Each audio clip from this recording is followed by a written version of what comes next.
He looks quite alive, I think. Here is the North Pole of the firmament, and both sit at the side of the dragon, who, according to Isaiah 14, wants to sit in the far north on the Mount of Assembly.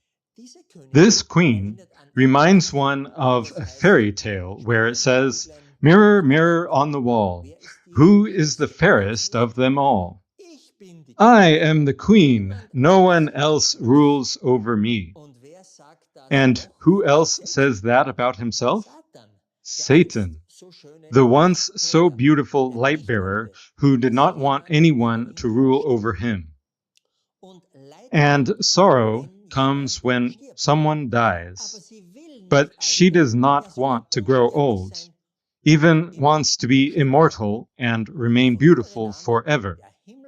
Former names of the Queen of Heaven in the various cultures include Ishtar, Astarte, Asherah, Isis, Hera, just to name a few. And who then is, sadly for many deceived Christians, the current Queen of Heaven? Mary, of course. And behind these names stands only one, Satan. He was and always is Satan, only worshipped and adored under different names. As long as she sits so peacefully in the far north, no sorrow comes. But the day will come when her sorrow will indeed come, because she, as a picture of the harlot Babylon, lived so gloriously and luxuriously. Let's read the next verse. Therefore shall her plagues come in one day, death and mourning and famine, and she shall be utterly burned with fire. For strong is the Lord God who judgeth her. So the burning of Babylon will not come in the first 2 hours of her fall, but we must also consider the one day. Remember, we have already recognized that the 3 hours of the fall of Babylon are to be seen as a countdown toward the culminating 3rd hour. Until now, we understood that these 3 hours of the fall of Babylon stand for 3 moon cycles within the 70th Jubilee, and that remains so. But we can ask ourselves whether there is also a specific literal day in the culminating 3rd hour of the fall of Babylon, from November 20 onward. What would we need to show us something like this? What would we need so that this Bible verse and this constellation would even be activated? Of course, a heavenly actor. But since the Queen is very far from the ecliptic, the classic wandering stars of the Mazzaroth cannot serve as actors. So we need a comet that God sends at the right time to indicate a verse anywhere in the entire starry sky.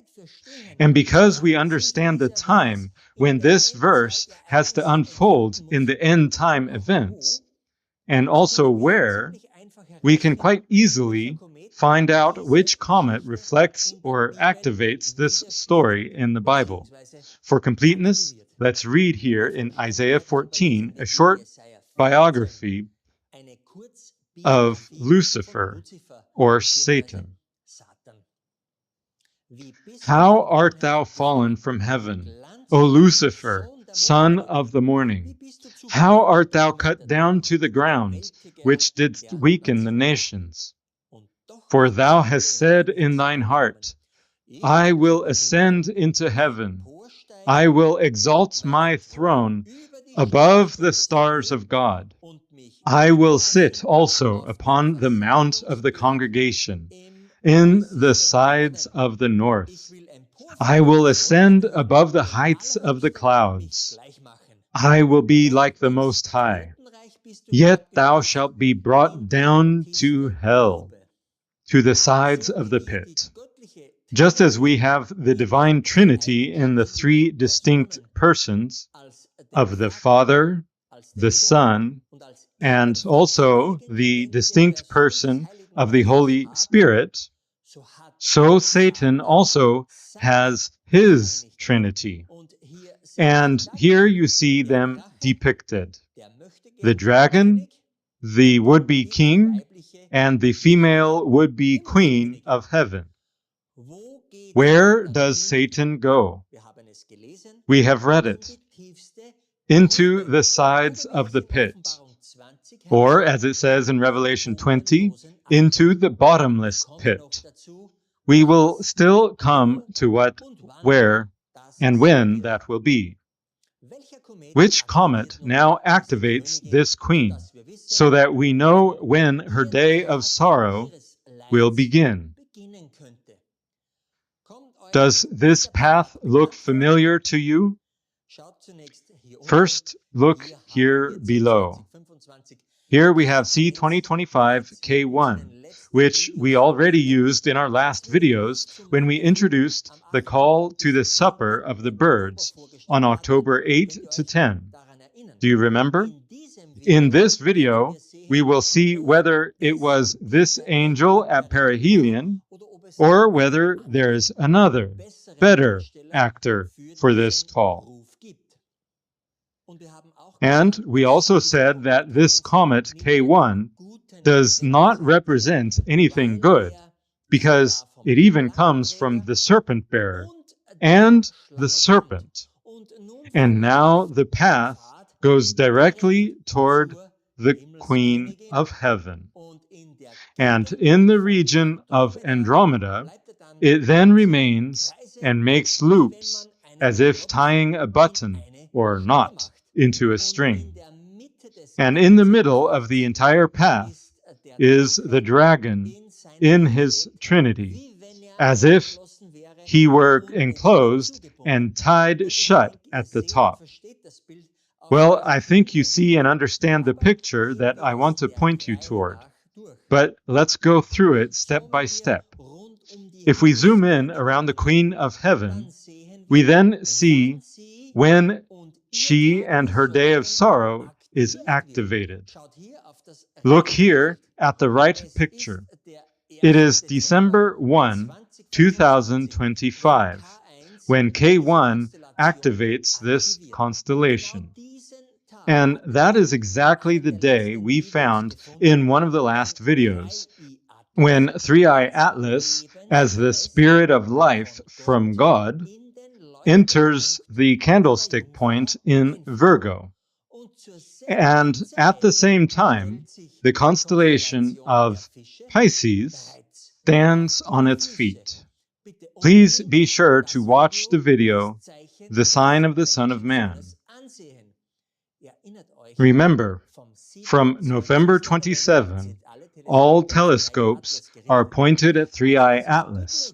So it is quite possible that on or at least from December 1, one could begin to recognize who is arriving with Three-Eye Atlas.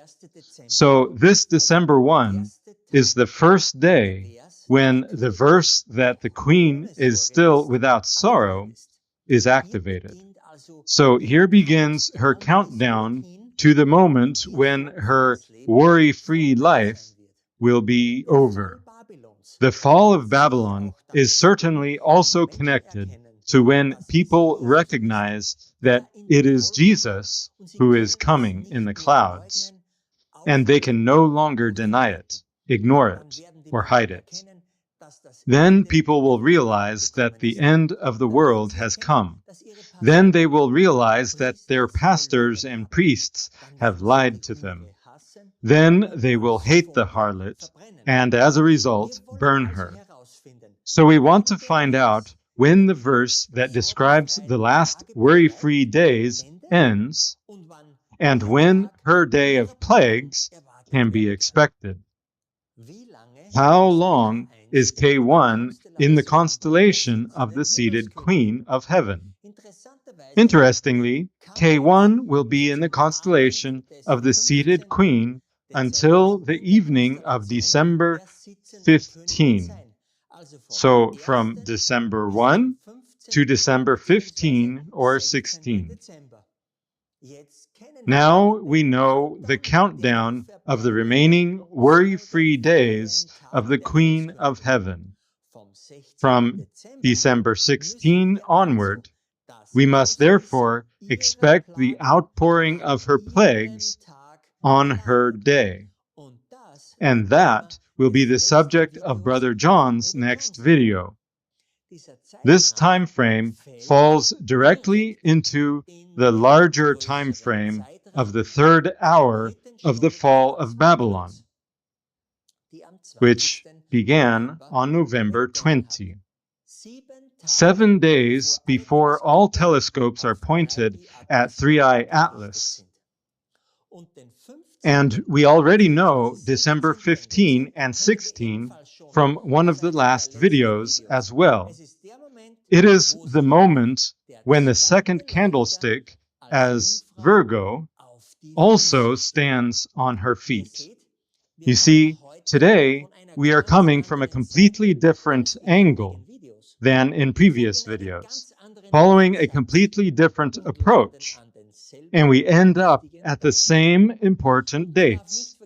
And we must not forget that no human being, and also no Satan and his demons, can change anything in the second heaven. They cannot influence the heavenly actors.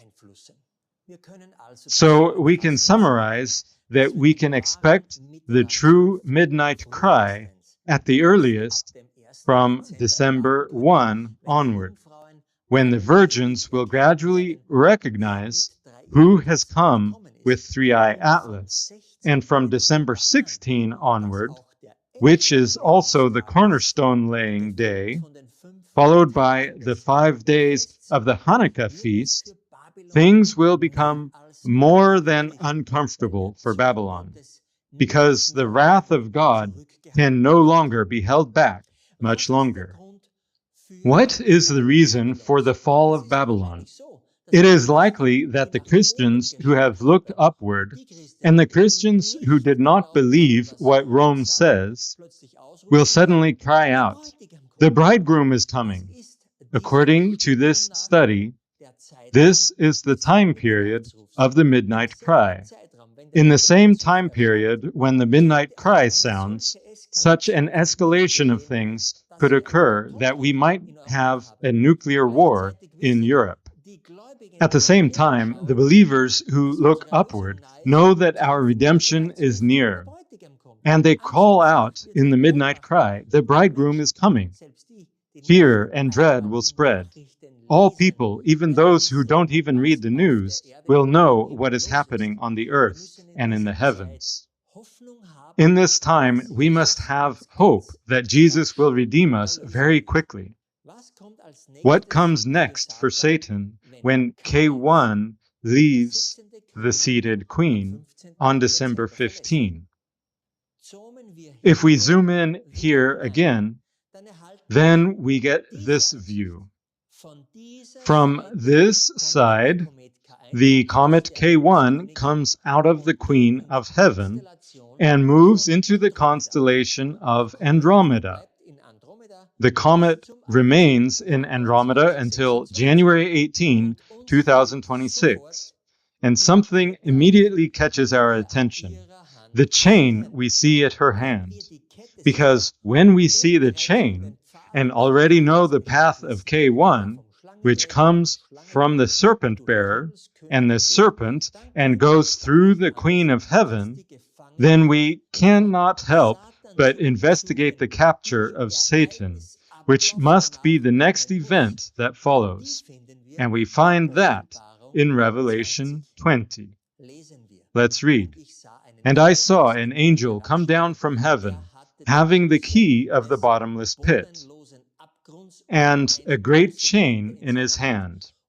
And he laid hold on the dragon, that old serpent, which is the devil and Satan, and bound him 1,000 years, and cast him into the bottomless pit, and shut him up, and set a seal upon him, that he should deceive the nations no more, till the 1,000 years should be fulfilled.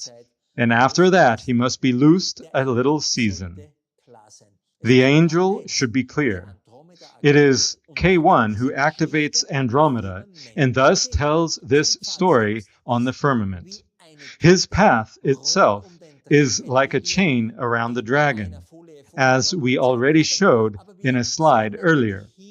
But of course, we also see the chain here, and that is more than interesting. But what is the bottomless pit? We have often explained that we have applied it to our black hole Sagittarius, a star, where nothing escapes. Well, good. But on the one hand, with K1, we are not near our black hole by the cross. And on the other hand, it would be unthinkable that the Father himself would cast Satan, meaning the dragon as the old serpent and as the devil, into his heart for 1,000 years, to express it very simply. But what is already clear is that we need a black hole for this verse. But which one? It must be the black hole of the Andromeda galaxy that K1 is pointing to. That must be the galactic prison for Satan, in which he will be bound for 1,000 years.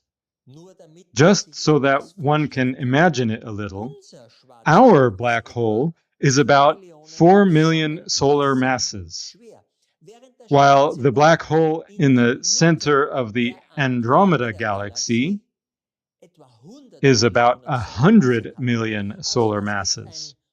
So that is a high security prison for Satan. Of course, outside the holy city, far away from our Milky Way. Here we see the chain and the bottomless pit together. Here you see it again, slightly enlarged. That is the Andromeda galaxy. What is meant by this seal?